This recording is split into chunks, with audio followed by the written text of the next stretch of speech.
So this is an overview of the functionality for the test box. So you turn it on with the power switch in the bottom. And now let's look at the tests. So the first test that we have is the cord test.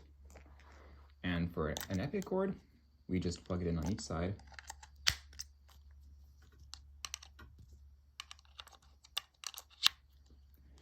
And we have it simultaneously measuring the resistances across all three lines.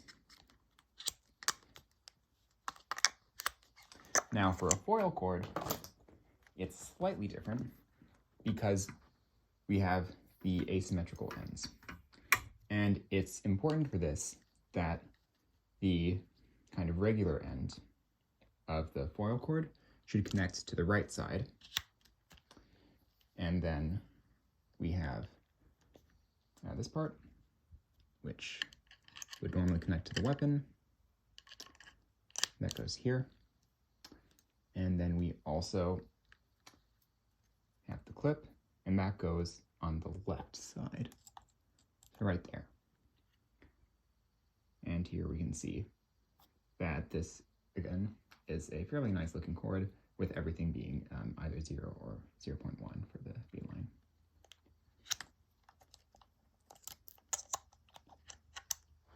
Okay, and then we also have mass cords, which can just be tested like that. And the mass cord connects to the A line in this circuit, so we have the A line going to 0, 0.1, showing that the mass cord is good.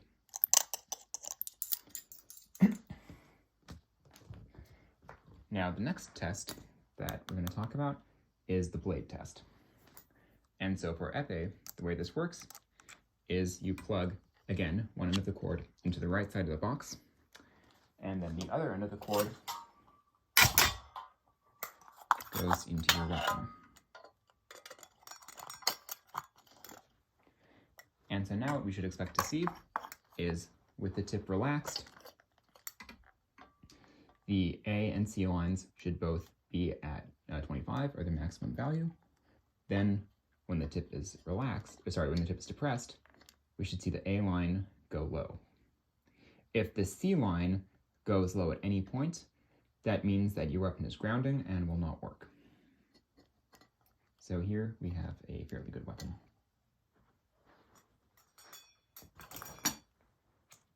For foil, the connection occurs in the same way, where we'll plug the one end of the cord into the right side of the box, and then the other end of the cord goes into the weapon.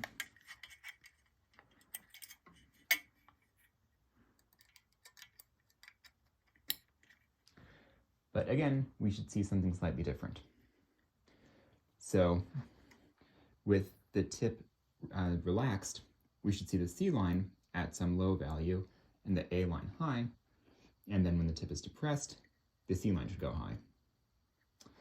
However, to get ultimately a better test, what you should also do is take some conductive surface, for example, this bib, and then what you do is you press the foil tip against this bib, which is now unconnected to the clip on the body cord. And so what you should see there is when the tip is depressed, the C line goes high and the A line goes low.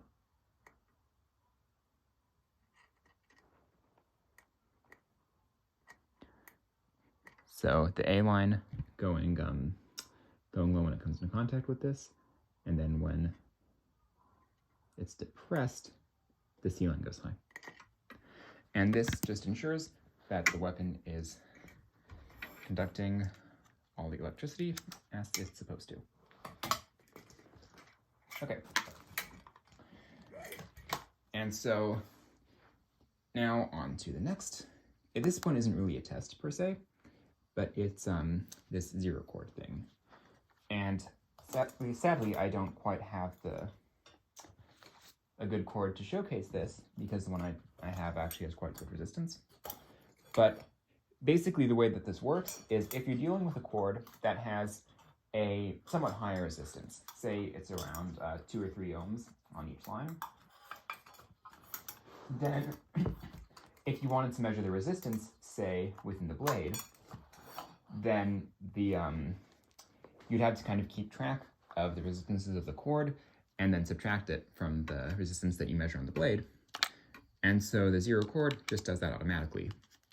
So you plug in your cord at both ends, the same way as you would for a cord test. And then you just hit the middle button. And the screen flashes like that to show that it's been zeroed. And now, when you go over to the blade test, then what happens is that the resistance of your cord gets subtracted from the resistance that's being measured in order to account for that, basically. So what displays is now actually the blade resistance minus the cord resistance. And in order to reset this, you just disconnect everything, so it's now reading the maximum value, and when you hit zero cord, and when you hit zero cord, instead of setting the values to 25 and subtracting 25 from everything, it just goes, it just sets the zeroing value back to 0, so it isn't subtracting anything from the blade measurements anymore. Okay, and then the next one is the cross test. And so cross test is basically just a way to detect if there's a cross connection within the body cord. So this can tell you, for example, if you've crossed wires. So you plug the cord in on the right side as usual. And so now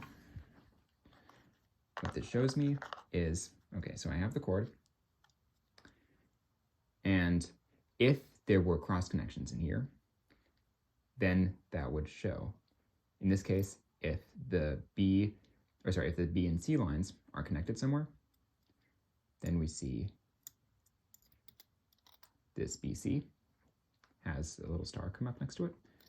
Same thing for AB and AC. And then also, as you saw, for all 3 of them getting connected, we get all 3 lights, or all 3 stars coming up. And then the final test that we have is just the Lemay test. And so the way that this works is you will just take, again, well, this time a foil cord, but once again, you're plugging it in on the right side of the box.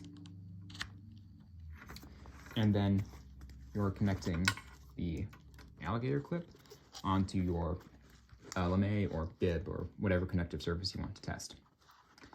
And then what you do is you take the cord and then you just will run the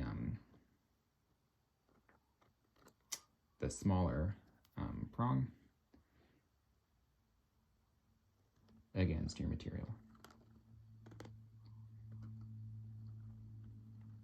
And if you're worried maybe about the prong, because it has like kind of this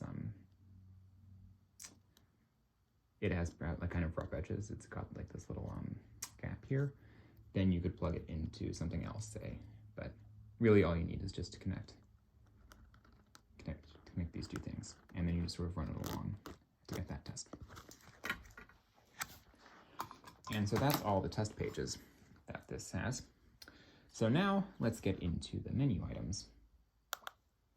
So you just hit the center button to go back to home on any test page other than the 0 page. So the 0 chord, when you hit the center, it just goes to it just zeroes it. But for anything else, when you hit the center, it goes back to home.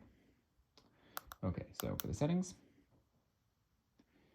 so the first one that we have is the tests. And so what this does is it enables you to enable or disable any of the test pages. So say, for example, as an epifencer, I don't really care about the LeMay, and I think I'm good at fixing body cords, so I don't really care about the cross test either. So now what happens is when I go back home, if I go to tests, oops, there we go. So now those test pages that I've deselected have now been removed, and here all I do is I alternate between the chord test, the zero chord, and the blade test. The cross test and the LeMay test have been removed. And then, of course, if I want, I can put them back. And then the other one we have is graphs as text. So actually, just to go back for a second, and let's take a look at the chord test. So you can see here that there's these lines on the right side of the display. And what they're doing is they're actually graphing the resistance. So here, if I can use these lines, actually, let's go to the blade test.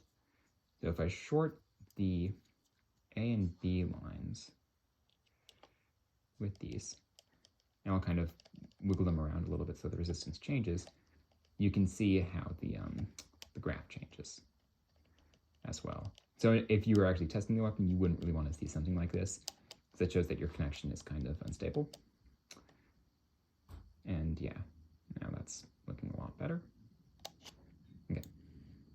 So anyway, you have that, but you can change this in the settings. So your graph, when you select that, now it changes to text. And what this does is when I go back there, now the text will display one of three options depending on the range that the resistance falls into. We have bad, obviously, and then for resistances under 2 ohms, we have good, and then we also, for anything in between, we have iffy, but it's kind of hard to get it to stay at iffy because this is making good connection. But you can see like how, as I'm kind of wiggling these around, the connection will kind of pass through that iffy point, and you'll see the iffy flashing up on the screen as I do this. So these are the different settings that you can use to configure the box. And now, if you like these settings and you want to keep them, then what you can do is you can go to Set, confirm yes or no. You hit no, it just sends you back. But if you hit yes, then what it does is it just stores all the settings in the permanent memory. And so that means when the device is powered on and off again, it will retain those settings, because otherwise, if you haven't pressed save, it won't. So yeah, that's just an overview of the test box and the what it does and how to use it.